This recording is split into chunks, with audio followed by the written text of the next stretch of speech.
I'm having breakfast with Mary Lee. Yo-do-do-do-dee. I'm having breakfast with Mary Lee. Well, here it is, a new year. You know, to be perfectly honest, I can't tell the difference from the old one. Thanks for turning your ears towards the podcast. Coming up, some personal reflections and observations about this past Saturday's snow. But right now, it's your brain buster. 47% of men have done this by accident. Done what by accident? Is it A, put on women's cologne, B, said I love you, or C, sent a flirty text to the wrong person? Your answer revealed at the end of the program. So yeah, a few observations about the snow that came in Saturday. Number one, we all sort of get pumped up about snow, even those that don't like it. There's just something about the first quote-unquote real snow of the year.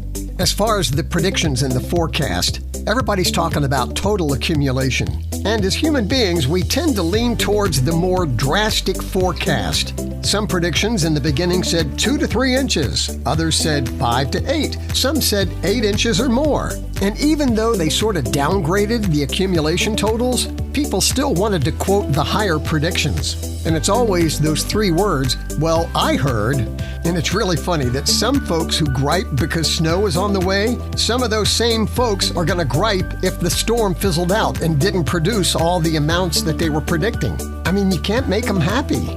Observations about the grocery store. Obviously, the milk, bread, and the eggs are all gone. Well, except for the expensive organic eggs. Those are the only ones left. And the snack aisle, totally crowded. Everybody's loading up their cart with cookies and crackers and chips. Oh my! But I think hearing about a snow that's coming just stirs up those memories as a kid. How excited we used to get. Number 1 on the excitement list, will there be school? I cannot tell you how many people I've run into in the last couple of months, whether it be at the pharmacy or at the grocery store or wherever. And these are people like in their 30s and 40s, and they said, our family used to listen to you. I grew up with you.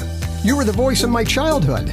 And the number 1 memory that they recall about growing up with the show? School closings. The anticipation, sitting there waiting with bated breath to hear if the radio announcer was going to call your school district's name. I remember growing up in Fairfax, sitting on the edge of the bed with my brother, waiting to hear Fairfax County schools close, and then the celebration that would ensue if that was the case. And for those listeners who had to tune into the radio before the days of the internet, before the days when schools would notify you by text or phone call or email, school superintendents and transportation administrators would call the radio stations with the word.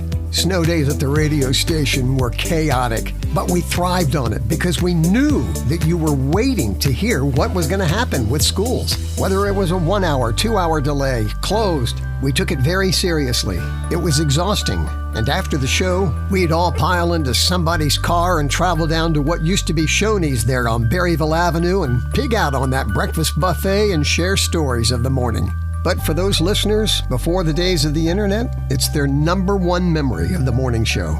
And one final observation, when we have a snow coming, we have our go-to dinners, don't we? Chili, soup, stews, grilled cheese, and tomato soup.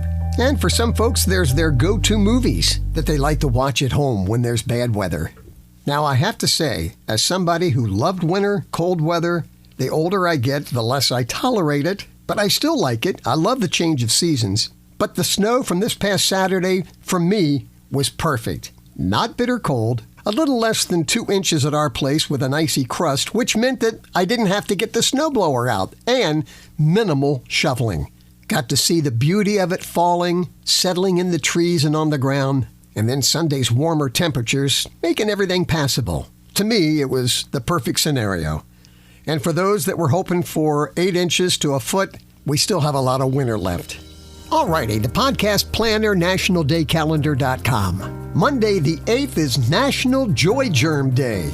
Instead of passing along cold germs or flu germs, pass along positive attitudes. It's contagious Joy Germ Day. Tuesday the 9th, it's Law Enforcement Appreciation Day and Static Electricity Day, produced when positive and negative charges are out of balance. And you go to turn on that light switch and that little snap between the light switch and your finger, Wednesday the 10th is Houseplant Appreciation Day. There's just something comforting about sharing a space with something that's alive. Thursday the 11th, it's National Step in a Puddle and Splash Your Friends Day. The message here is life is short, have fun, and I guess aggravate friends. Friday the 12th, it's Kiss a Ginger Day, so find your favorite redhead and plant one. It's also National Pharmacist Day. Want to say hello to my friends at Rott's Pharmacy?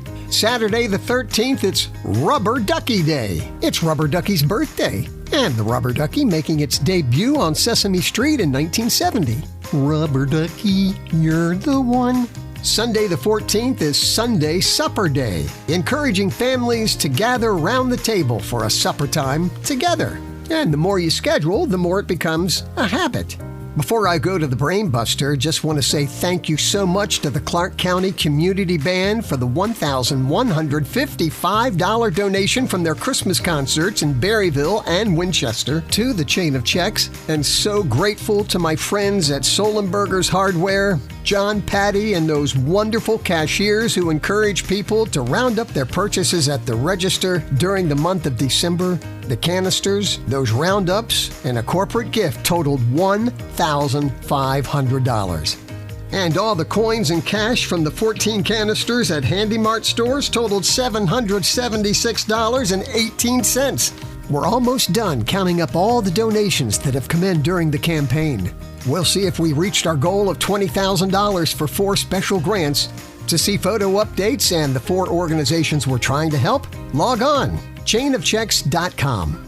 Here's your Brain Buster. 47% of men have done this by accident. Is it A, put on women's cologne, B, said I love you, or C, sent a flirty text to the wrong person? And your answer, I love you. Oh, wait, B. Love spending this time with you. Remember, share my website with others where you can listen to the podcast, breakfastwithbarrylee.com. In closing, I was a little bummed out to read my horoscope for this week for the new year. It said, don't blame the holidays. You were chunky in August. And on that note, have a blessed week.